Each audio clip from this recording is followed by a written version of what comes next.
Las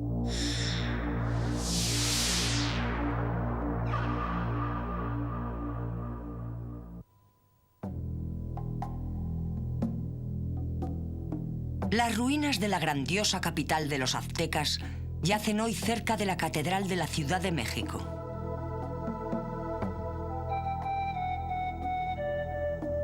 En los siglos XV y XVI, este gran templo era la sede tanto religiosa como política de los poderosos guerreros aztecas. Súbditos y ciudades aliadas visitaban el templo con regularidad.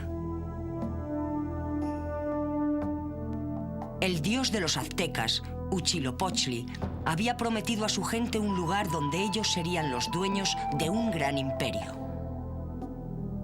Para que estos pudieran reconocer este lugar, debían encontrar un águila posada en un cactus sosteniendo una serpiente en su pico.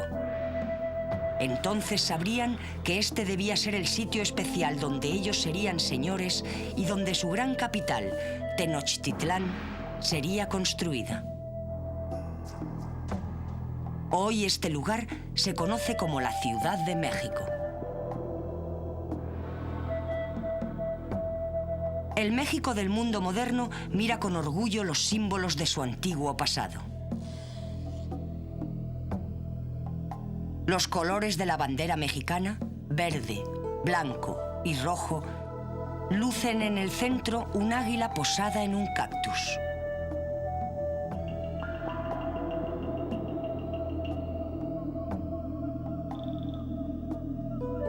El gran templo de los aztecas era en origen un humilde templo construido en honor de sus dos dioses, Huitzilopochtli y Tlaloc, dios de la lluvia.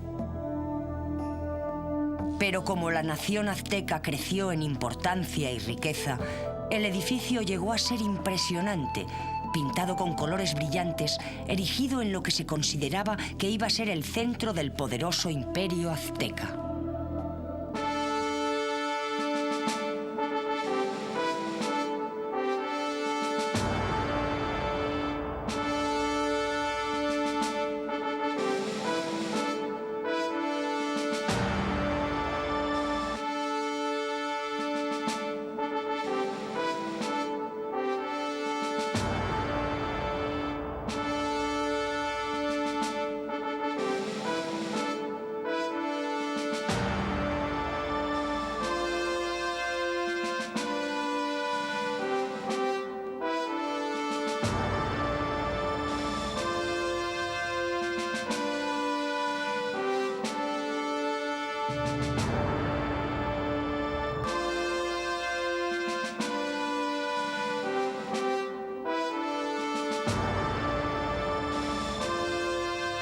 Civilizaciones antiguas. Los aztecas.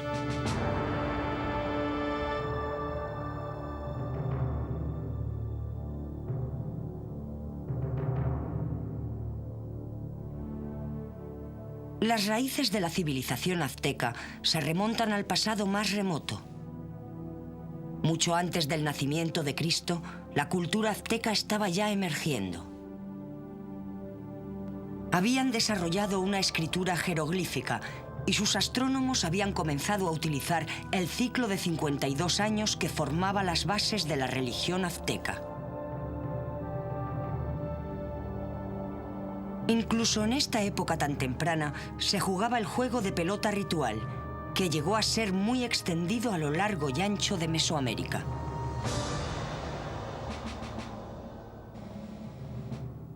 Mucho antes de que los aztecas aparecieran, la parte central de México estaba dominada por la ciudad de Teotihuacán, a solo 45 kilómetros del lugar que luego se convertiría en la capital azteca. Teotihuacán era una gran ciudad, la sexta ciudad más grande del mundo en aquel tiempo.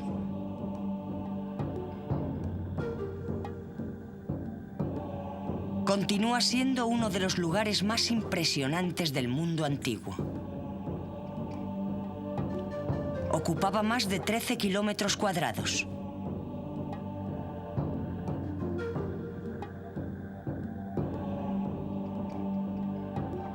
En su centro se encontraba un área de palacios y pirámides de techo plano, de las cuales las llamadas pirámides del Sol y la Luna son particularmente sobresalientes.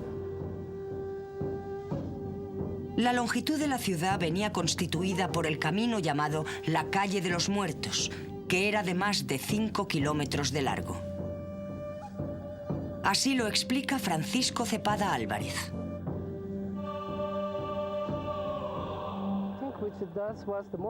Creo que esta era la avenida más importante aquí, en Teotihuacán, porque una gran cantidad de gente que residía en otras zonas se acercaba hasta aquí para ofrecer presentes a los dioses.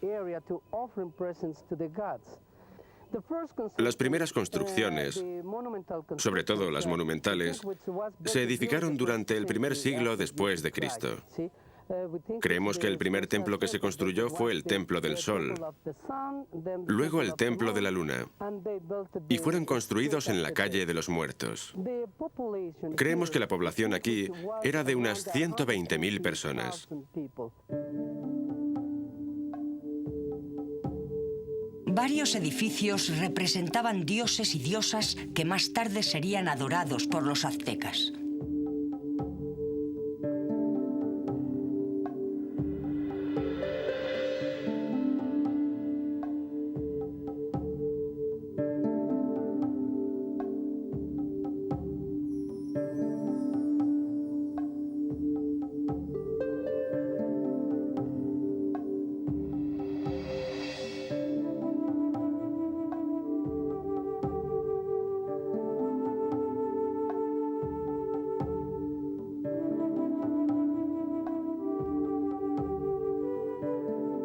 Las pinturas murales de Teotihuacán ilustran la importancia de la religión.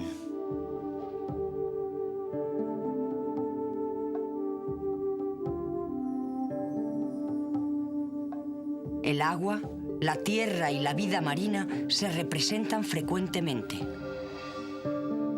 Rubén Cabrera, un arqueólogo mexicano que ha trabajado en Teotihuacán desde 1980, explica las pinturas de un palacio edificado cerca del lugar. Este es el conjunto que le llaman Patio Blanco de Atetelco. Fue explorado en 1947 por el arqueólogo Carlos Margain y representa el complejo de 3 templos, característico de Teotihuacán en su disposición urbana, en su planeación, ya que estos se ubican hacia el norte, hacia el este y hacia el sur, según los 4 puntos cardinales. Representan 2 temas fundamentalmente. Aluden al sacrificio humano y también hablan de la guerra, del aspecto bélico. Como vemos, hay una procesión de 2 deidades, jaguares y coyotes, pero ambos personajes llevan simbólicamente devorando un corazón sangrante. Y de este lado es la procesión únicamente de coyotes, pero también llevan la lengua, la vírgula de la palabra.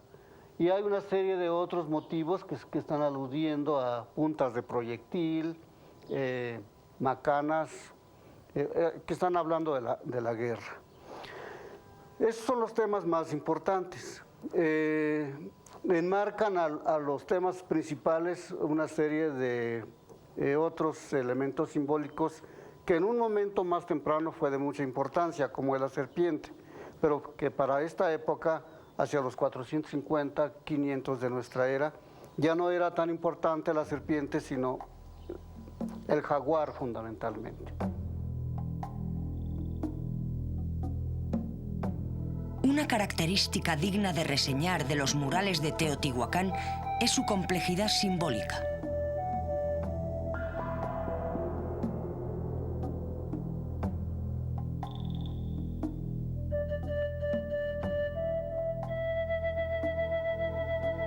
Resulta interesante la repetición de imágenes a lo largo de los templos, lo que nos da una idea de las prácticas religiosas y de su pensamiento.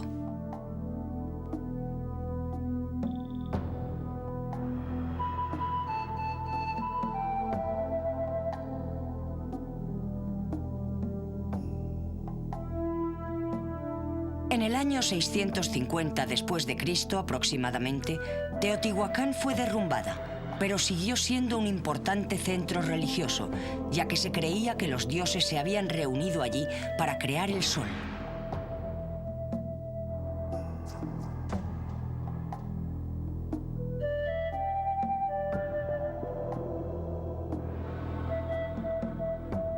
Moctezuma, el último gobernador azteca, hizo frecuentes peregrinaciones a este lugar.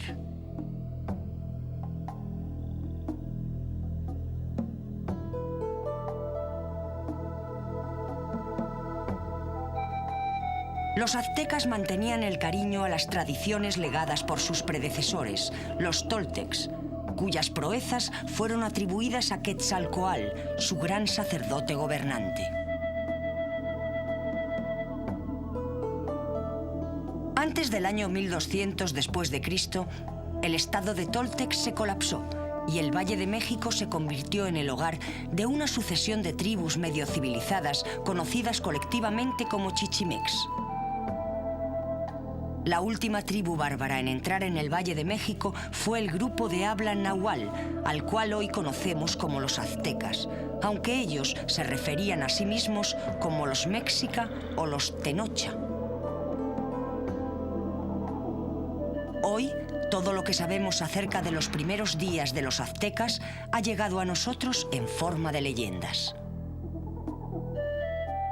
Se dice que los primeros aztecas descubrieron el dios Huitzilopochtli en la cueva de una ladera. Bajo su mando comenzaron un viaje a su lugar de nacimiento en Coatepec, construyendo templos en su honor allí donde se detenían. El nacimiento de Huitzilopochtli, el dios de la guerra, es importante ya que se consideraba que este era una manifestación del sol. Para ellos, él representaba la eterna lucha del sol contra los poderes de la oscuridad. Una lucha sin fin, reabierta diariamente. Así como Huitzilopochtli nació para combatir contra su hermano y su hermana, el sol se alza cada mañana para batallar con las estrellas y la luna y lanzarlas al vuelo. Para ayudar a Huitzilopochtli en su lucha diaria, era necesario que los hombres proveyeran al dios con el alimento más preciado que ellos podían ofrecer, su propia sangre. Así lo explica la doctora Elizabeth Baquedano. Conocemos los sacrificios humanos gracias a las descripciones de los frailes del siglo XVI, los cuales guardaron muy cuidadosamente documentación acerca de este tema. El fraile más importante, que dejó constancia de todo lo que vio en cuestión de religión, fue Bernardino de Sahagún, que vino a México en 1539. Sabemos que el sacrificio humano era importante para mantener el equilibrio del universo, pero también sabemos que era la ofrenda más preciada que podíamos dar a los dioses.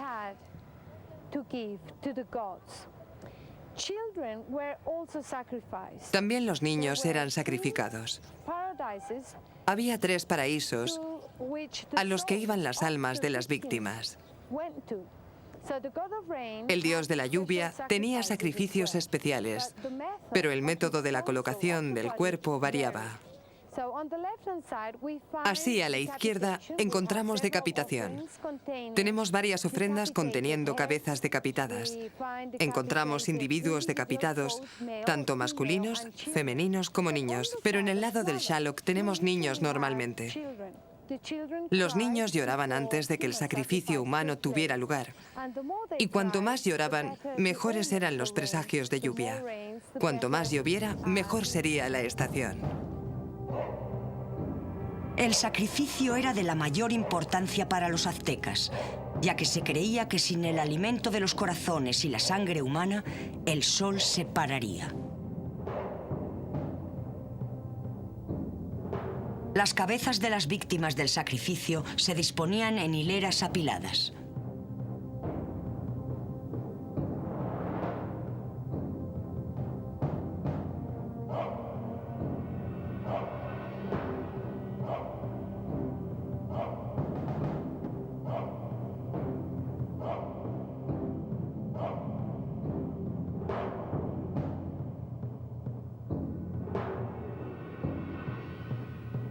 Plataformas arquitectónicas esculpidas por todos los lados se ven aquí, en el gran templo de los aztecas, donde hay 240 cráneos diferentes pintados con estuco. Eran horrorosos monumentos que celebraban el éxito en la batalla e intimidaban a sus enemigos. La tradición de tener hileras de calaveras se remonta hasta los años 700 u 800 después de Cristo en México, en el estado de Oaxaca, en el lugar llamado La Coyotera. Pero de hecho las hacían los propios aztecas. Encontramos hileras de calaveras representadas en las crónicas del siglo XVI. Incluso se exhibían las cabezas de los españoles. Tenemos manuscritos que muestran las cabezas cortadas de los españoles, incluyendo cabezas de caballo, ya que los nativos no habían visto caballos antes. Este ejemplo en particular transmite ideas de fama, gloria, prestigio y poder. Aunque este ejemplo es una escultura, se colocaban hileras de calaveras reales cerca de los templos. Los templos tenían cabezas reales. La carne se caía y la calavera quedaba allí. Los corazones de las víctimas del sacrificio se colocaban en vasijas llamadas cauchícali.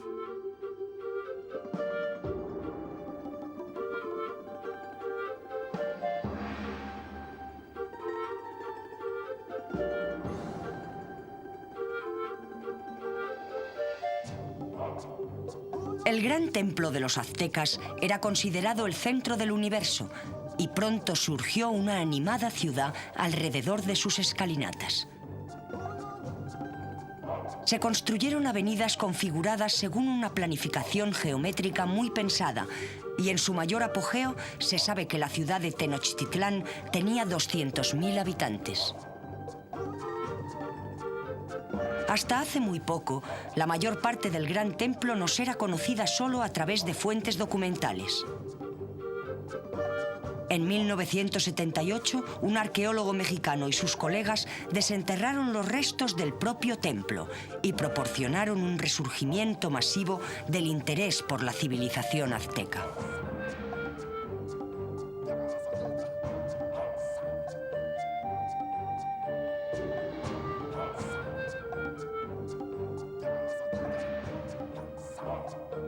El primer templo ha desaparecido, pero el segundo se remonta a 1390, que es el que vemos hoy prácticamente completo.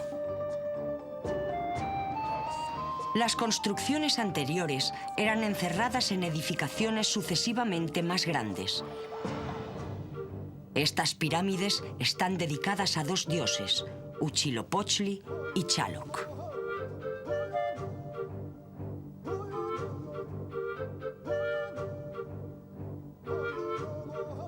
El templo representaba el lugar mítico del nacimiento de Huitzilopochtli, Coatepec. Es una montaña serpenteante, por lo que el lugar está rodeado de murallas representando serpientes.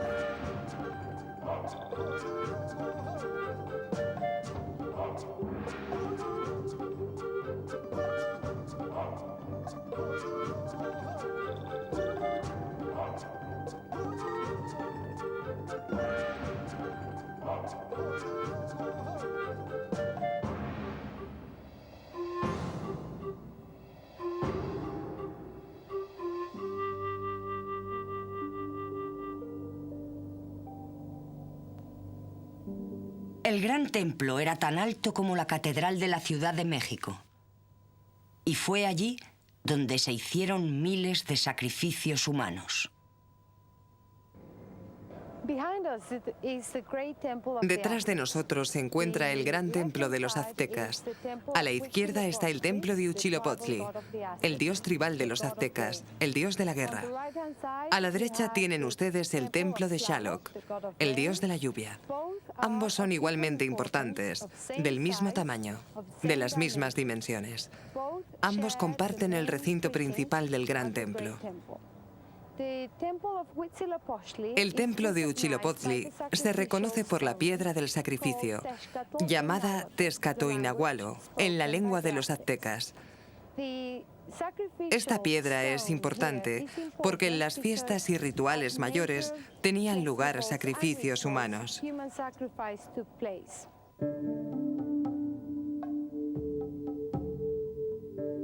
Al otro lado, a la entrada del templo dedicado a Chaloc, hay una escultura de un hombre reclinado que sostiene una vasija en su estómago. La escultura se conoce como Chak Mul, un mensajero divino entre los sacerdotes y los dioses. Aquí era donde los corazones y la sangre humana se colocaban como ofrendas. Ambos santuarios fueron originariamente decorados por dentro y por fuera.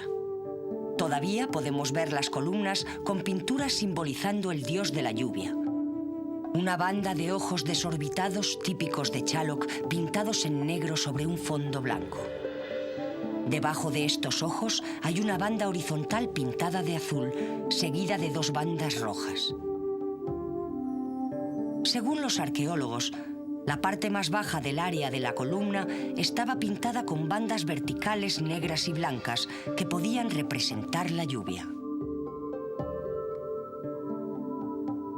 Poco puede decirse de la fase de la tercera construcción del Gran Templo, excepto que durante las excavaciones los arqueólogos encontraron 8 esculturas de tamaño natural que representaban portadores de estandartes apoyados en las escalinatas que conduce al templo de Huitzilopochtli.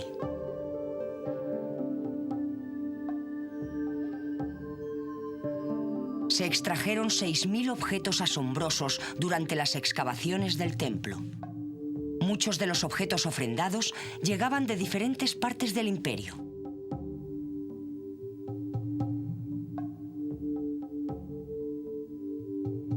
Estas ofrendas incluyen un gran número de objetos asociados con Chaloc, como peces, conchas y corales. También se encontraron restos de esqueletos de niños y adultos dedicados a su dios guerrero.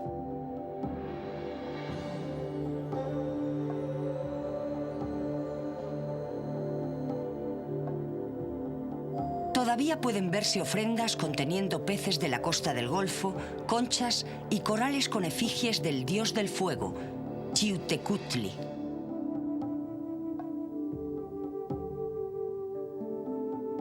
Incienso y artefactos de diferentes tipos procedentes de toda Mesoamérica.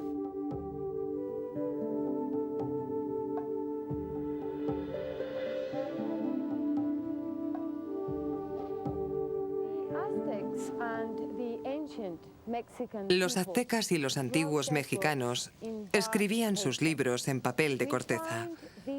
Todavía se produce este tipo de material en el estado de Guerrero, en México. Se pinta mucho al estilo tradicional, a mano. Estos manuscritos se llamaron códices y en la actualidad tenemos 14 códices precolombinos.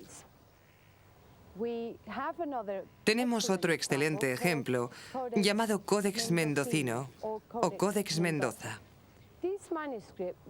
Este manuscrito fue recopilado por primera vez por el primer virrey de Nueva España, don Antonio de Mendoza, en el periodo colonial. Es especialmente importante porque ilustra 3 aspectos de la historia mexicana. La primera sección trata de la historia de los gobernantes aztecas, desde el primer gobernador azteca hasta el último.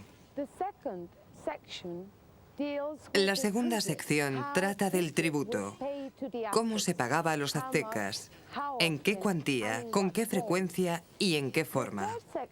La tercera sección del manuscrito trata de aspectos de educación para los niños. Verán ustedes cómo los padres escaldaban a los niños, a veces llevándolos cerca de una hoguera de chilis, de modo que al oler los chilis, los niños tosían un poco. A veces los aztecas obligaban a los niños a dormir fuera, en el barro mojado.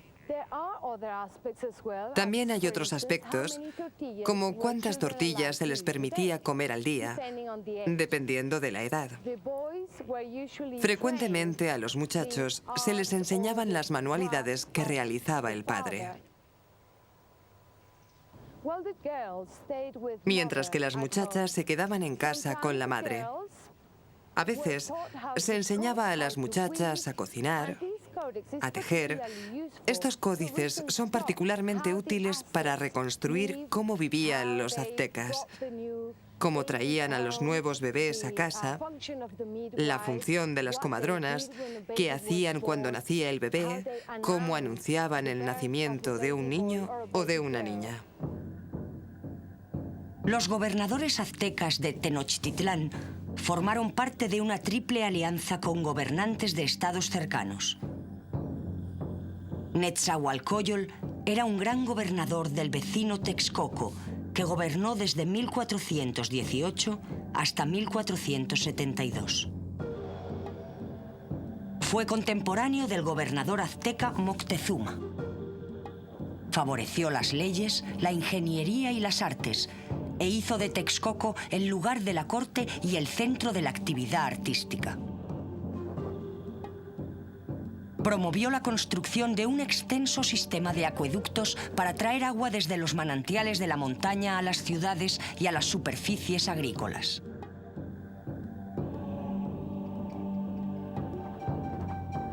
En la actualidad no puede verse el gran palacio de Netzahualcóyotl, pero sus gratos jardines en la cercana colina de Tezechingo ofrecen retazos del pasado. Hubo un tiempo en que la colina se alzaba sobre el lago y aunque las aguas han bajado, la vista sigue siendo impresionante. Aquí, en 1430, Netzahualcóyotl creó un zoo con animales extraños, quizá el primero del Nuevo Mundo, y un jardín de plantas exóticas. Un acueducto transportaba agua desde las montañas hasta el interior de una reserva ornamentada con bajorrelieves y desde allí fluía por corrientes y canales por todo el jardín, llenando los lagos y la piscina de baño recortada en roca viva. Construyó también elaboradas escaleras en la roca.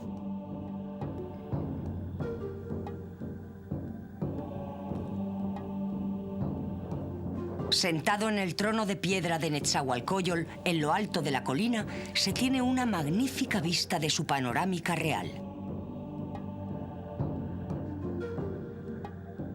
El rey vigilaba el tráfico de las barcas de pesca que tenía ante él, al tiempo que escuchaba los sonidos de los gallos cacareando y el canto de los pájaros. Pueden verse los restos de las cuencas, pero ya no vemos las cascadas, las pajareras o los macizos que proporcionaban al rey tal deleite. Todavía existe un sistema de canales azteca en Xochimilco, que en nahuali significa lugar de los campos de flores. Actualmente es una animada atracción turística, donde los vendedores despliegan sus artículos sacándolos de brillantes barcazas de colores, de modo muy parecido a como se hacía antaño.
Una de las más importantes formas de cultivo en el Valle de México era la agricultura chinampa, una forma de cultivo intensivo en segmentos de tierra construidos artificialmente en los lagos.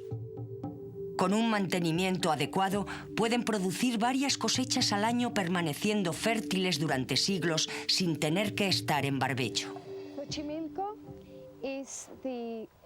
Xochimilco es la zona que los turistas llaman los jardines flotantes, de modo que Xochimilco es conocido como los canales aztecas. Los aztecas solían viajar y vender sus productos junto a los canales. Estos canales llegaban hasta Tenochtitlán. El actual gran templo de los aztecas forma parte de la orilla del lago. Este área tenía dos tipos de agua: agua dulce y agua salada. Durante el gobierno de Moctezuma, durante su reinado, decidieron construir un dique para dividir el agua salada del agua dulce. Este era un acueducto muy importante que dividía el agua para que la gente pudiera beber y utilizarla para el cultivo. La tierra era muy fértil. La gente solía recoger 3 cosechas e incluso a veces producía hasta 4 cosechas al año. Cultivaban maíz principalmente y también cultivaban diferentes flores. Todavía constituye el área más rica de la Ciudad de México, donde la gente compra y vende flores. La zona es rica porque la gente puede vivir del agua, también como en los tiempos de los aztecas. La gente dependía de la caza y de la pesca. Atrapaban pájaros y peces con sus redes y arpones, pero también podían coger ranas, huevos y toda clase de insectos que fueran comestibles. La gente dependía del cultivo del maíz, y este era, y todavía es, la comida corriente en México. Muchos platos derivan del maíz, como las tortillas, los tamales y el atole, una especie de papilla.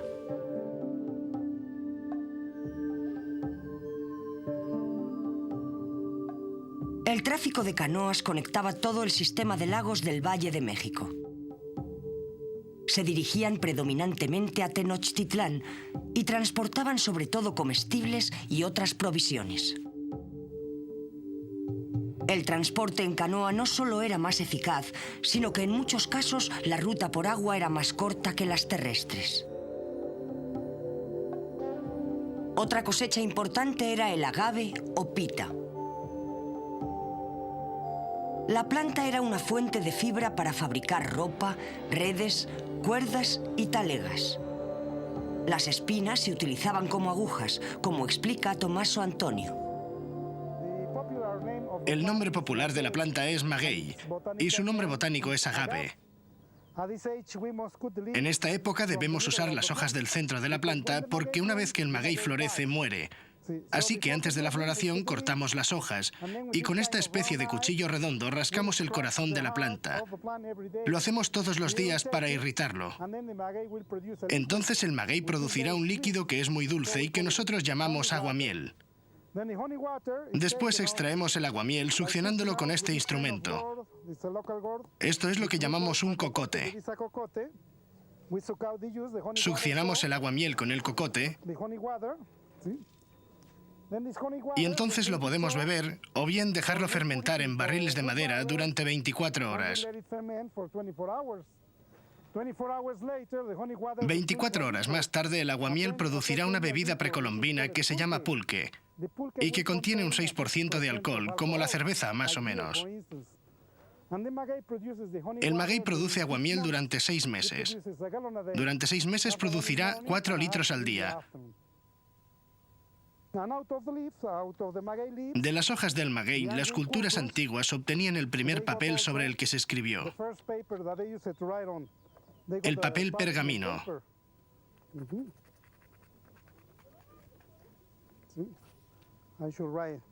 Ahora voy a escribir algo para que ustedes vean que se puede escribir sobre este papel. De cada hoja, las culturas antiguas obtenían un pergamino. Este fue el primer papel. Con él, las culturas antiguas solían hacer collage. Y el pergamino es resistente. Hay una hoja en el interior y otra en la parte de fuera. Tenemos 2 trozos de papel en cada hoja. Además de obtener el primer papiro, también obtuvieron aquí el primer jabón para lavar.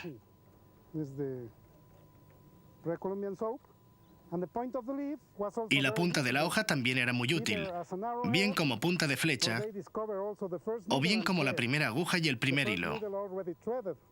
La primera aguja ya está hilvanada, porque con estas fibras hacían ropa. Tenemos el hilo y la aguja todo en uno.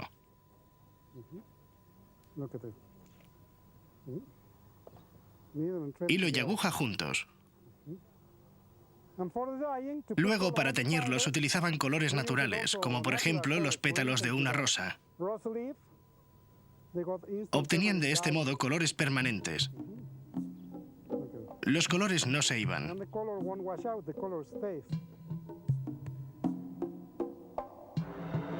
Cuando los primeros españoles desembarcaron en la costa de México en 1517, sus intenciones iniciales fueron conquistar tierras lejanas para la corona española y extender la palabra de Dios. Fue Cortés, uno de los primeros conquistadores, quien, embebido de leyendas de riquezas y oro, se embarcó en un arduo viaje hacia el interior para encontrar la legendaria capital azteca, controlada en aquel entonces por el poderoso gobernante Moctezuma. Cortés era un hombre instruido que recibió una formación en leyes en Salamanca, por lo que no era ningún ignorante, como Pizarro en el caso de Sudamérica. Cortés también era un buen diplomático. Era un perfecto maquiavélico que podía jugarles malas pasadas a los políticos. En su recorrido, su conducta con las tribus locales era con frecuencia brutal y represiva. Pero para los españoles, sus acciones estaban justificadas con el firme convencimiento de que Dios Todopoderoso estaba de su parte y de que las conversiones a la fe cristiana se estaban haciendo con fervor religioso. Cortés se encontró con los enemigos de Moctezuma y les convenció para que se unieran a él en su marcha hacia Tenochtitlán. Los más poderosos, entre estos, fueron los tlaxcalans, quienes habían alcanzado un acuerdo de paz con los españoles tras una serie de treguas y habían acordado ayudarles a derrotar al poderoso gobernante azteca. Al final, los dos jefes se encontraron cara a cara por primera vez. Moctezuma, creyendo que Cortés y su grupo eran dioses, dio la bienvenida a los españoles a su ciudad, acomodándolos en grandes palacios y tratándolos con la reverencia reservada a los invitados más importantes. Cuando Cortés llegó a México en 1519, los mexicanos pensaron que volvía para reclamar su plaza. Había dejado Tula un año antes, exactamente la misma fecha en que Cortés llegó a la costa del Golfo de México en 1519. Los nativos estaban familiarizados con este mito del hombre barbado que regresaba. Cuando llegó, encontró varios españoles conocedores de este mito. Y de hecho, los españoles le ayudaron a conquistar México.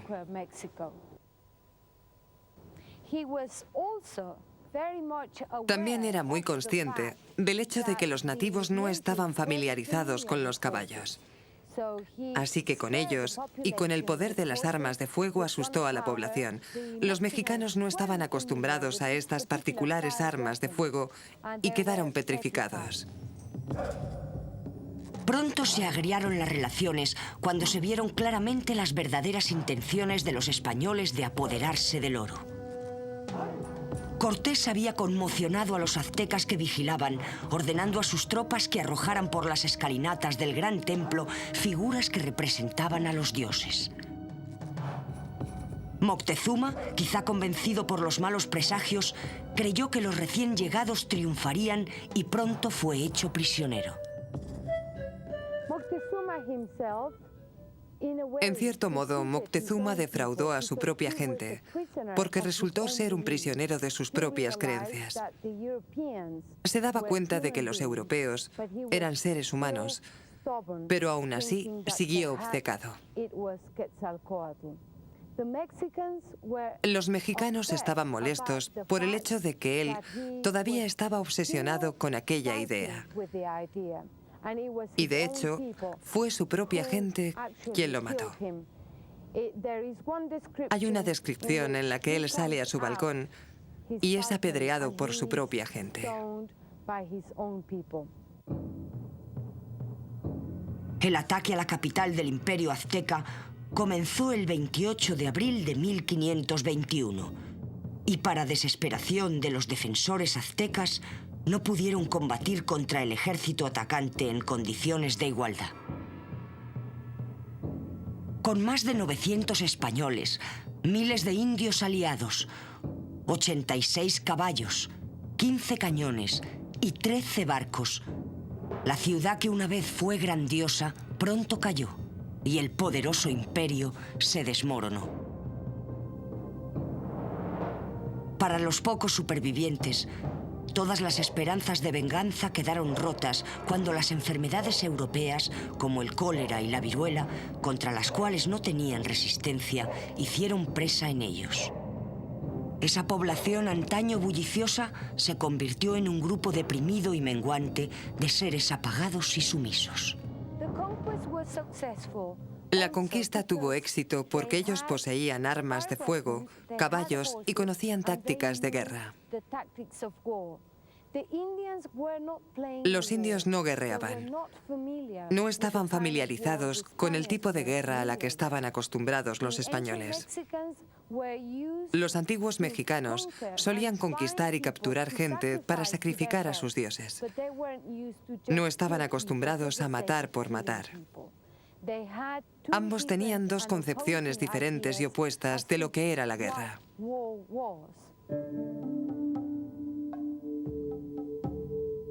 Esto marcó el final de Tenochtitlán y el comienzo de la Nueva España. Afortunadamente todavía se habla la lengua en algunas partes de México.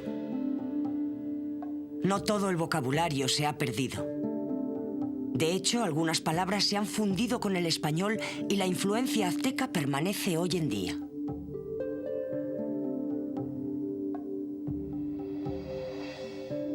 El español mexicano está salpicado de palabras, algunas de ellas de origen nahuaqui, especialmente las que se refieren a alimentos. Tomate, chile o chocolate han entrado a formar parte de diversas lenguas. La vida azteca dista mucho de haber muerto. Todavía sigue viva. La lengua náhuatl se habla en varios estados modernos de México. También en varios estados, la vestimenta sigue siendo muy parecida. Las faldas largas, sujetas con cinturón y una prenda triangular llamada cascametel, que se llevaba sobre los hombros, sin blusa en los tiempos prehispánicos, aunque hoy en día se llevan con blusa. Los hombres sí han cambiado su vestimenta, aunque las mujeres todavía conservan tradiciones antiguas en ciertos pueblos de México. La comida sigue siendo de estilo precolombino. Nos encontramos con recetas de chasmole, pollo cocinado con salsa de chocolate y chilis, que todavía forma parte de la tradición mexicana. Las tortillas se comen todos los días. Y el estilo de vida en ciertos pueblos es todavía precolombino en su orientación. Hay ciertos rituales que se llevaban a cabo en los tiempos aztecas, como derramar sangre sobre la tierra para alimentarla, que siguen llevándose a cabo en el estado de Puebla, especialmente en San Pablito. Hay muchos rituales que se siguen manteniendo. Por ejemplo, todavía se utiliza el colibrí como amuleto.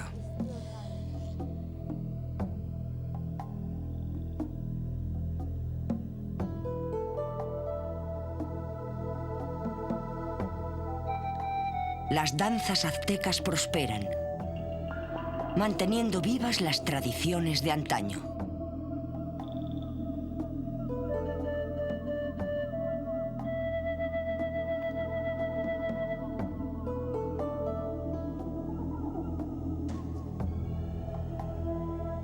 Actualmente el gran templo se encuentra en ruinas, pero permanece en el recuerdo el tiempo en que representaba uno de los más grandes poderes de la Tierra.